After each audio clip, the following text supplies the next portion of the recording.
අයිබෝවන් අද මං ගේන්නේ පිළිකා නසන දිව්‍යමය ඖෂධයක් ගැන. ඒ තමයි මඤ්ඤොක්කා.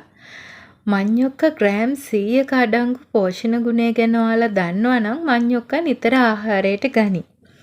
ඉතින් අපි බලමු මොනවද තියෙන පෝෂක පදාර්ථ කියලා. මඤ්ඤොක්කා වල ජලය 50%ක් 75ක් අතර ප්‍රමාණයක් තියෙනවා. ශක්තිය කිලෝ කැලරි 146ක් පමණ තියෙනවා.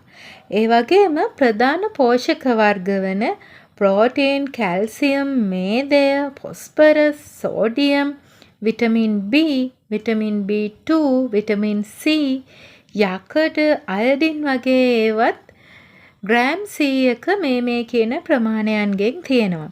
ඉතින් මේ වීඩියෝ එක ස්කිප් කරලා පොඩ්ඩක් බලන්න.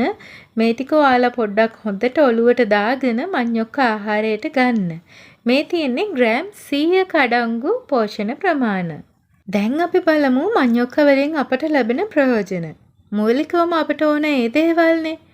රෝග රැසකට සුවය ගෙන දෙනවා. කොලෙස්ටරෝල් පාලනය කරනවා, මානසික ආතතිය අඩු කරනවා, දියවැඩියාව පාලනය කරනවා.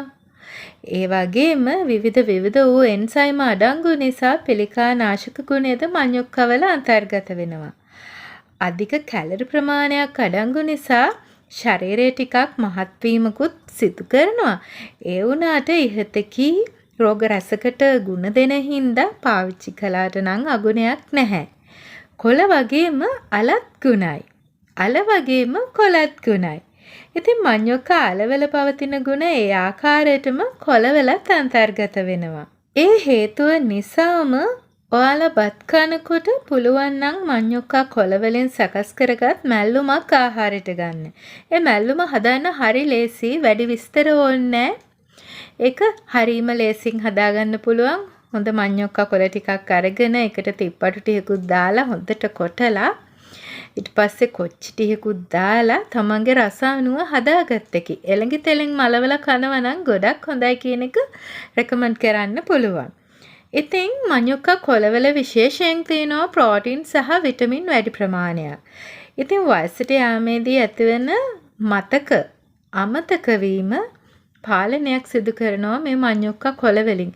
ඉතින් අපි වැඩිහිටියන්ට මේක වැඩිපුරම නොදී සාමාන්‍යයෙන් ඕනම දෙයක් ඕනවට වැඩි ඕනේ නැහැ කියනන්. ඉතින් හරි විදිහට මේක ලබා දෙන්න. ඇත්තටම ගුණයි. වැඩිහිටියන්ට ගොඩාක් ගුණයි. ඉස්සෙල්ලත් මං කියවනේ ඕනම දෙයක් ඕනවට වැඩි ඕනේ නැහැ කියලා. ඉතින් ආහාරයට ගන්නකොට මෙන්න මේ කරුණු ගැනත් හිතන්න ඕන. මඤ්ඤොක්කා අල තම්බන අවස්ථාවේදී කොයිම වෙලාවකවත් පියනකින් වසා තැම්බීම සුදුසු නැහැ. හැම විටම පියන හැර මඤ්ඤොක්කා තම්බන්න ඕන. ඒ වගේම මඤ්ඤොක්කා තම්බන විටත් ව්‍යංජනයක් ලෙස සකස් කරන විටත් විශේෂයෙන්ම කහ යෙදීම සිදු කළ යුතුයි. මඤ්ඤොක්කා වල අඩංගු විෂ එකෙන් මර්ධනය වීමක් සිදු වෙනවා.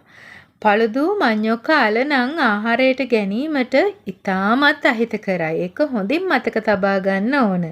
මඤ්ඤොක්කා ගැබිනි මව්වරුන්ට, කිරිදෙන මව්වරුන්ට වගේම කුඩා බබාලටත් මඤ්ඤොක්කා ආහාරයට ගැනීම ඉතාම සුදුසුයි.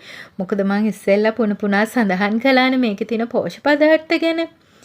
විශේෂයෙන්ම මඤ්ඤොක්කා ආහාරයට ගැනීමේදී පොල් එක්ක ආහාරයට ගන්නවා නම් ආසාත්මිකතා අවම කරගන්න පුළුවන්. මොකද පොල් වලත් විසනසී මේ ගුණයක් අන්තර්ගත වෙලා තියෙනවා. මේ සියලු විස්තර මා වෛද්‍යවරයෙක්ගෙන් තමයි උපුටා ගත්තේ. ඒකින්ද මේ වීඩියෝ එක බලලා අනිත් අයටත් ෂෙයා කරන්න. මෙවැනි වීඩියෝ නරඹන්න channel එක එක්ක දිගටම එකතු වෙලා ඉන්න subscribe කරලා bell icon click කරන්න කියලා ආදරෙන් මතක් කරනවා.